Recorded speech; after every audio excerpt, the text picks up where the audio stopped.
All right, what's good, guys? I hope everyone is doing well. Today, we're going to go over the trade that I took this morning. This is the trade right here. I took longs on ES, and this ended up bringing me just a little bit over 12K. You can see right here, I copy traded this across 10 of my accounts. And yeah, it was overall a very smooth trade with very little drawdown. So we're going to go through it. I'm going to go through my reasoning, why I took it, why I got out where I did, because as you can see, price did run a little bit further. And we're just going to completely dissect the trade. So let's start off on the higher time frame. And actually, I'm going to turn off, you guys saw the executions now. So I'm going to turn those off because it's kind of annoying. Okay. So going into the day, what I noticed is that price was very, very, very bullish. Okay, we had very bullish structure. Let me pull up NQ as well. Basically, what I was looking at is price formed this SMT at the lows down here. Okay, so we formed, and let me go to the 1 hour time frame to make this a little bit better. We formed this SMT, so NQ didn't take out this low. ES did. ES had a bit more of a retracement. NQ also tapped into this daily fair value gap. Now look at the chart. What is price doing right now? Anytime we have a retracement, we are pumping back and creating a new all-time high. So if I see price respecting a daily bullish fair value gap, how in the fuck can I be bearish in any way whatsoever? You can't. You really can't. So looking at the 1 hour time frame, I usually do my analysis more so on NQ. I also noticed that when we form this SMT, price inversed this 1 hour gap right here. So I really wanted to see at least this draw get taken, if not all-time high, but all-time high was pretty far from where price opened, so I wasn't really expecting all-time high to get hit today. Now, when I look at ES, I noticed that all-time highs was a lot closer, right? And this draw on liquidity was also a lot closer. So I wanted to see longs on ES. Now, when price first opened up, I saw we had this 15-minute fair value gap. This was my condition. It was very, very simple. I marked out this fair value gap and I said, okay, if price wants to hold this gap, I expect us to deliver higher. If price wants to break through this gap, then I would expect us to deliver to this draw right here. The only thing I didn't like about this draw is it's put inside a high time frame fair value gap. So this draw right here is respecting this 1 hour bullish gap. And if I want to see price go higher on the higher time frame, I expect this to be a protected low. So I don't want to target this. So I saw a few people taking shorts here when we inversed like this first 5 minute gap, or I know there was, I think earlier in the day, there was this SMT. Let me see if I can pull this up. Where was it? As soon as price, yeah. So this high, price came up, we took out this high, and then we started displacing lower. I saw some people take that towards this draw down here. This is like a little like random data low.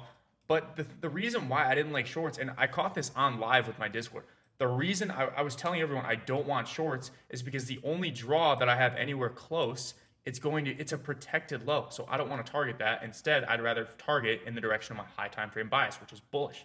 So a lot of people got mixed up today because what happened on the 15-minute time frame is NQ ended up closing and barely inversing this 15-minute gap. But ES, we held on to it the whole time.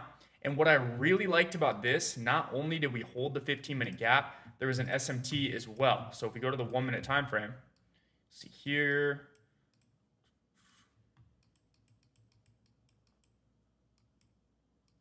So notice how NQ kept digging lower right here. So this was the SMT. So we had something, it was kind of hard to spot. You don't even really have to mark this as an SMT, but I like it. This was the SMT, right? Notice how on ES, price never, or it looks like it was more, something like that. But whatever. Regardless, NQ was going lower. ES was holding its ground inside of that 15-minute fair value gap. So I really wanted to see, I saw that ES was obviously the stronger asset. We were closer to the draw on liquidity. So what am I looking for? I am looking for a V-shaped recovery showing me that price wants to respect this 15-minute fair value gap. And that is exactly what we get. I mean, this was beautiful. You could have taken this a couple different ways. You could have taken this the 5 minute inverse right here and had a bit of a later entry.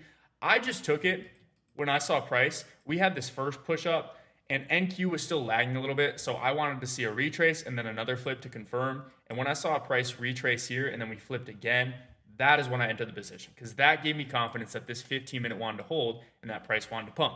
Now, did I expect this candle here? No, I didn't, okay? And I kind of fumbled this trade a little bit. I'm going to tell you why. This candle, this was definitely news created. I think it was due to a Trump tweet, something with Iran. I don't remember off the top of my head. But this was, I mean, this trade hit very fast right here. You know, obviously we chopped around for a few minutes and then boom, straight to my take profit. I kind of should have had, I don't want to say I should have had, but I think it would have been totally safe to play this up to all-time high. We know all-time high is a very strong draw on liquidity. The reason why I have my take profit here and not all-time high, if we look on the hourly, all-time high this was the previous all-time high. This was barely swept out. So even though it's all-time high, I do expect price to deliver. I would think maybe because we swept it out and are like moving lower and haven't retested it yet, maybe we could take out this draw and do some bullshit before going higher. I don't want to sit through that and risk the chance of getting break even. So I'm very, very confident in this draw getting hit, and I'm pretty confident in this draw getting hit. So I just want to take my profit here. The risk to reward was already very good on this trade. This was a it was a 1 to 2.66. So very good risk to reward. And I didn't want to be greedy, right?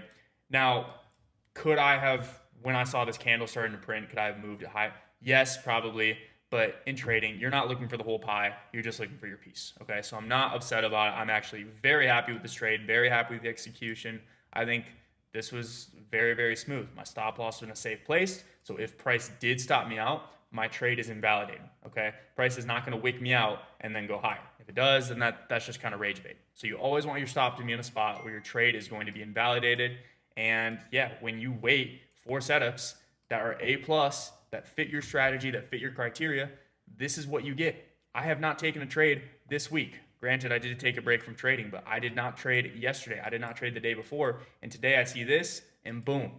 This is how you get paid. You get paid based on your decisions, not the time you spend staring at the chart. If you guys have any questions about this trade, please let me know in the comments. I'm happy to help you guys out in any way that I can. I did catch this trade live with the Discord this morning, and a lot of people banged this trade with me. So if you guys want to watch me trade live, if you want to join the Discord, the link is down below. And if you have any questions about joining the Discord, I have the link to my Instagram as well. So shoot me a DM. Feel free to ask me whatever you want. And I will see you guys in the next video. Peace out.